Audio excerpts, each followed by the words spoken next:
ঘুমায় আছে তার সন্তান, ঘুমায় আছে তার স্ত্রী, ঘুমায় আছে দুনিয়া। টপ করে উঠছে, ভাবটা এমন যেন প্রস্রাব করার জন্য উঠছে। বাথরুমের লাইট দিলে সন্তান উঠে যেতে পারে, কৌশলে বাথরুমের লাইটটা পর্যন্ত দেয় নাই, চলে গেছে অন্য জায়গায়।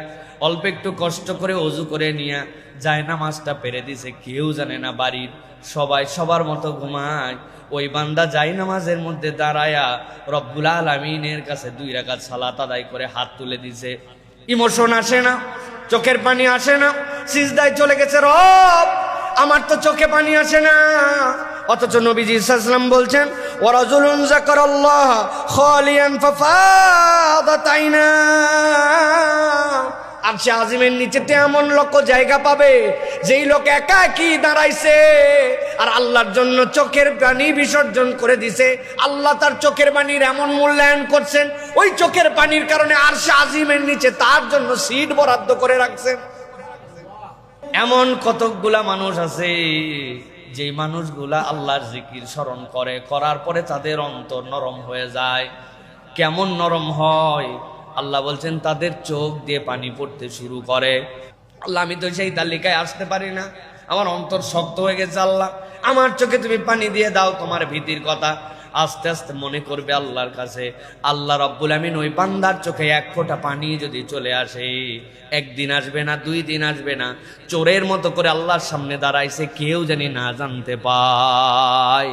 দরজা একটু নড়ে গেছে বাড়ির, নিজের সংকীর্ণ হয়ে গেছে, আমার এই চোখের পানিকে কেউ দেখে ফেললো কিনা, এটা তো কাউকে দেখানোর জন্য আমার তাহাজ্জুদ নয়, কাউকে জানানোর জন্য নয়। আল্লাহর কাছে 1 দিন 2 দিন পড়ার পরে চোখ বন্ধ করে যখন জাহান্নামের বিভীষিকার কথা চিন্তা করবে, নিজের আমল নামা যদি কপাল দিয়ে প্রকাশ পেয়ে যেত, দুনিয়ার মানুষ সালাম দিত না। রে আজকে আমাকে কত সম্মান দেয় মানুষ। আমার বাথরুমের গুনাহ, গোপন গুনাহ, চোখের গুনাহ, মোবাইলের গুনাহ যদি জানাজানি হয়ে যেত, আমার আব্বা পর্যন্ত আমাকে দিকে তাকাতো না লজ্জায়, অথবা বাপের আমল নামায় এমনটা আছে সন্তানকে মুখ দেখাতে পারতো না। আল্লাহ সব তুমি গোপন রাখছো, আল্লাহ তোমার কাছে কিচ্ছু গোপন নাই, তুমি গোপন গুনাহগুলা দয়ামান রব আমাকে গোপনে মাফ করে দাও। 1 দিন 2 দিন করতে করতে বান্দার চোখ দিয়ে যদি পানি আসে, ওই পানিটা বান্দার নাজাতের ওসিলা হয়ে যাবে। এটা একটা আমল, কত রাত জেগে পার হয়ে যায়, কিন্তু কখনো আল্লাহর জন্য চুপচাপ এরকম ডেডিকেশন আমাদের হয় না। ভাই রে, জীবন পরিবর্তন করতে হলে এটা করা লাগবে ভাই, করতে হবে ভাই।